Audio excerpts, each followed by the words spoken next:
Oh, it was you, and the wind blew cold, and the round tables began, and there has come to your king's court many's a well-favoured man.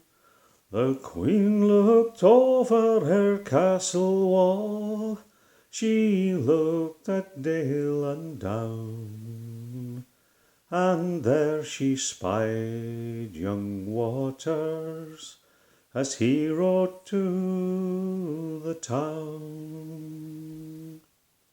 His footmen they did run before, his horsemen rode behind. A mantle of the burning gold did keep him from the wind. With gold harness his horse before, and silver shot behind. And the horse young Waters rode upon, it was swifter than the wind.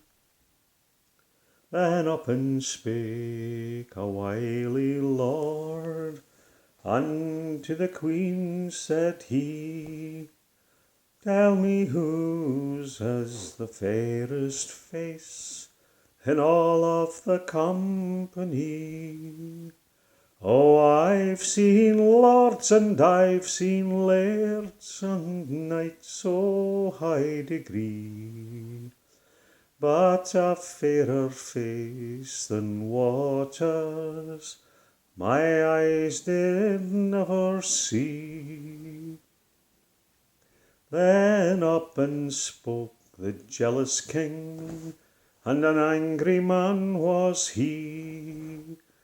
Though he might have been twice as fair, ye still might have chosen me. But you're neither lord nor laird, she said, but the king that wears the crown.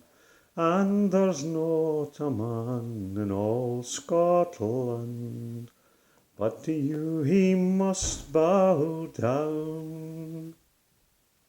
But for all that she could do or say, appeased he wouldna be.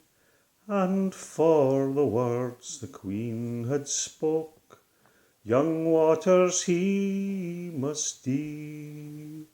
And they have ta'en young Waters, put fetters on his feet. And they have ta'en young Waters, and flung him into dungeon deep. Oh, it's oft I've ridden to Stirling town, both in the wind and the wet, but I've never ridden to Stirling town with fetters on my feet. It's oft I've ridden to Stirling town, both in the wind and the rain, but I've never ridden to Stirling town, never to return again. And they have ta'en to the Heathen Hill his young son in his cradle, and they have ta'en to the Heathen Hill his horse baith and his saddle, and they have ta'en to the Heathen Hill his lady fair to see.